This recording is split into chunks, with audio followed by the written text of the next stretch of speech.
நன்மை தீமை, வாழ்வா சாவா அதை பார்க்கிறார். நான் சாக விரும்புகிறேனா வாழ விரும்புகிறேனா என்று பார்க்கிறார். ஆனால் யாரும் வஞ்சிக்கப்படாமல் முதலில் கடவுளின் குடும்பத்தில் சேர முயற்சி செய்யுங்கள்.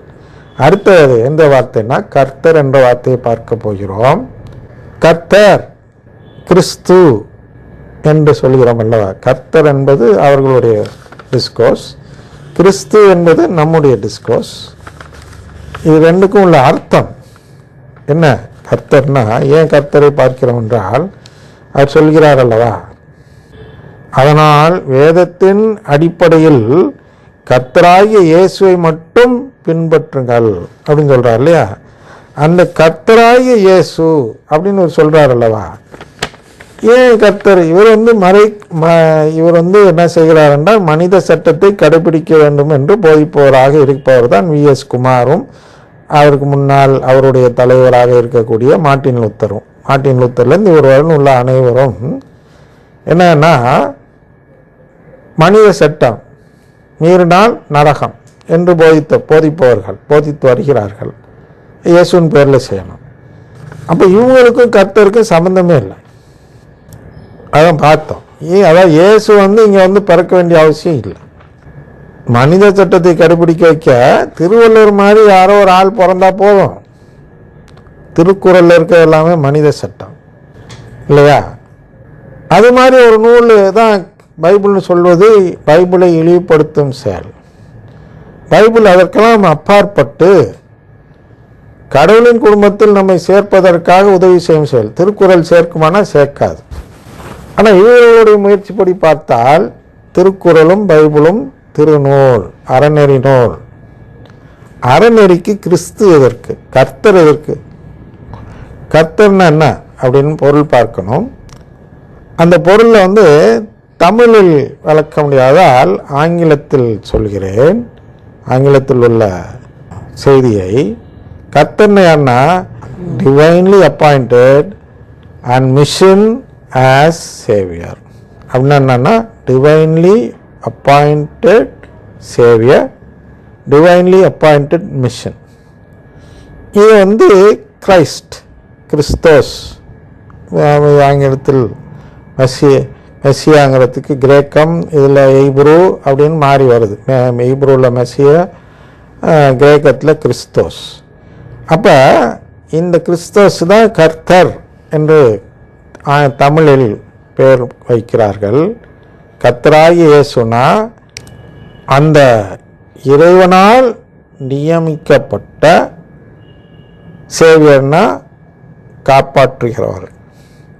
அது மாதிரி இறைவனால் நியமிக்கப்பட்ட ஒரு செய்தி, மிஷன், ஒரு செயல், ஒரு பணி அப்படிங்கிறது கர்த்தருக்கு உள்ள ஒரு பொருள். இன்னொரு பொருள் என்னன்னா the person who fulfills God's promise. கடவுளுடைய அந்த வாக்களிப்பை நிறைவேற்றி தரும் ஒரு நபர். இப்போ கடவுள் என்ன வாக்களித்தார்? மனித சட்டத்தை காப்பாற்றுவேன் என்று வாக்களித்தாரா?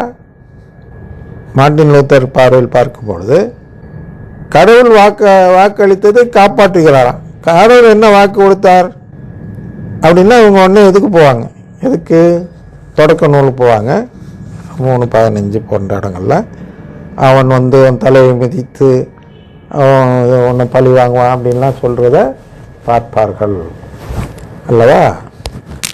அப்போ மனித சட்டத்திற்கும் கடவுளுடைய வாக்களிப்பிற்கும் என்ன தொடர்பு இருக்கிறது? அதாவது மனிதனுடைய பாவத்தை போக்குவதற்கும் கடவுள் கொடுத்த வாக்குறுதி, அது ஒன்று பரிகார செயல். அதுக்காக வந்தார். ஏன் பரிகாரத்துக்கு இவ்வளோ தான் வெட்டணுமா? இன்னொருத்தர் வெட்டக்கூடாதா? பலிக்கடான்னு சொல்வார்கள் அல்லவா, அதுதான் அவங்க சொல்கிறாங்க. இயேசுவை பலிக்கடாவாக வந்தார். பலிக்கடாவுக்கு இந்த ஆட்டை தான் வெட்டணும், இன்னொரு ஆட்டை வெட்டக்கூடாதா? கடவுள் ஏன் இன்னொருத்தர் அனுப்பக்கூடாது? ஏன் தன் மகனை அனுப்ப வேண்டும்? அதற்கு அந்த மார்ட்டின் லூத்தர் கருத்துப்படி வாழ்பவர்களிடம் வழக்கம் கிடையாது. கத்தோலிக்க திருச்சபை போதனையில் தான் அந்த வழக்கம் இருக்கிறது. என்னென்றால் வேறு யாரும் நமக்கு உறவு தர முடியாது. உறவு தருவதுதான் மீட்பு கத்தோலிக்க நம்பிக்கை. அங்கே தண்டனையிலிருந்து விலக்கப்படுவதுதான் மீட்பு மார்ட்டின் லூத்தர் வழக்கப்படி, மார்ட்டின் லூத்தர் நம்பிக்கையின்படி. மார்ட்டின் லூத்தர்னா எல்லா மற்ற கிறிஸ்தவ எல்லாம் மார்ட்டின் லூத்தர் தான்.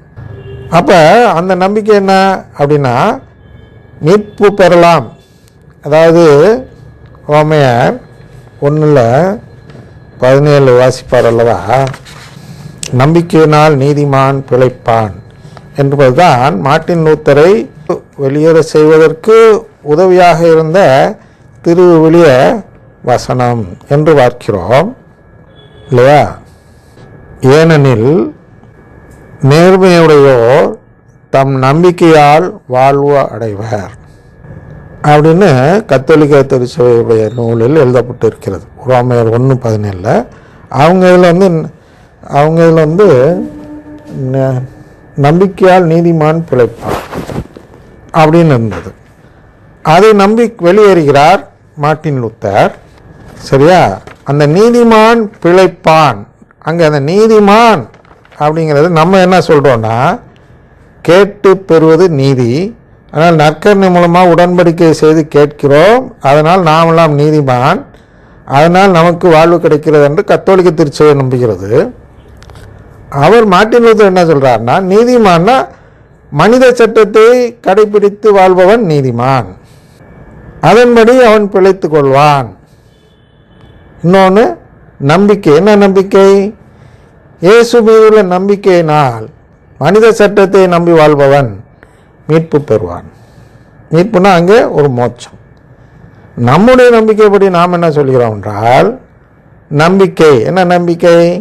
கடவுள் குடும்பத்தில் உள்ள நம்பிக்கையினால் புதிய உடன்படிக்கை செய்து கேட்கும் செயலை செய்து நீதிமானாக மாறியவனுக்கு கடவுளின் உறவு கிடைக்கும். இதான் இந்த வசனத்துக்கு கத்தோலிக்க திருச்சபை கொடுக்கக்கூடிய விளக்கம். அப்போ இந்த 2 விளக்கத்தை வைத்து இந்த கர்த்தருக்கு வாருங்கள். இதில் எந்த பகுதியை அவர்களுடைய கர்த்தர் கடவுள் கொடுத்த வாக்குறுதியை நிறைவேற்றி தருகிறார்? நம்மள நிறைவேற்றி தந்தவர்னா என்னன்னா, மனிதனாக பிறந்து மனிதனாக வாழ்ந்து மனிதனாக செத்தால் அவர் என்ன செய்கிறார் என்றால், நமக்கு மீட்பு கொடுக்கும் தகுதியை அவர் பெறுகிறார். அதை தான் கடவுளுக்காக நிறைவேற்றி தருகிறார். கடவுள் என்ன சொல்லலாம் என்றால், ஆதாம் ஏவாளை வெளியே அனுப்பும் பொழுது திருப்பி உன்னை மீட்பேன் என்று சொல்கிறார் அல்லவா.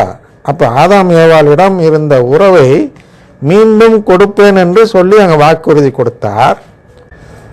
அதுதான் அந்த தொடக்க நூல் 3:15 சேர்ந்த வசனமாக இருந்து நமக்கு மீட்பை திருப்பி பெறும் நிலை வரும்.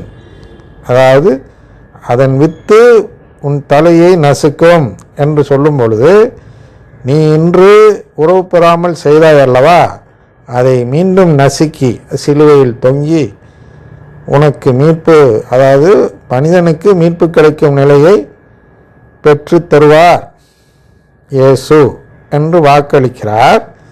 அந்த வாக்கை இயேசு இங்கே நிறைவேற்றி மனிதனை தத்தெடுக்கும் உரிமையை பெறுகிறார். அந்த நீதியின் அடிப்படையில் அவரும் மனிதனாக வாழ்ந்து சாத்தானை வென்று கடவுளின் வாக்குறுதியை நிறைவேற்றி தந்தார் இயேசு.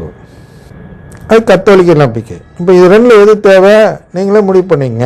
எங்கள் நம்பிக்கைப்படி நாங்கள் எல்லாம் சரியாக வேதத்தை கடைபிடித்து தான் வாழ்கிறோம். உங்கள் நம்பிக்கையின்படி பார்த்தால், அதாவது உங்கள் கண்ணில் மரக்கட்டை வைத்து கொண்டு என் கண்ணை பார்த்தால் அது உங்களுக்கு கண்ணு தெரியாது. அதனால் உங்கள் கண்ணில் இருப்பது எங்களை பொறுத்தவரை மரக்கட்டை, உங்களை பொறுத்தவரை எப்படின்னு தெரியல. ஏன்னா மரக்கட்டைன்னா பெருசு. பெரிய குற்றம் என்னன்னா, கடவுளின் உறவு வேண்டாம் என்று சொல்லக்கூடிய அந்த நம்பிக்கை. கடவுள் உறவு கொடுப்பவர் அல்ல என்ற நம்பிக்கை தான் கடவுள் வேண்டாம் என்று சொல்லும் நம்பிக்கை. ஆனால் நீங்கள் எல்லாம் இதற்கு, இந்த கருத்துக்கு ஆதரவாக இருக்கக்கூடியவர்கள் எல்லாம் இந்த நிகழ்ச்சியை கேட்டு மனம் மாறி கடவுளின் உறவை பெற அனைத்து முயற்சியும் செய்யுங்கள் என்று வேண்டி கேட்டுக்கொண்டு நிறைவு செய்கிறேன்.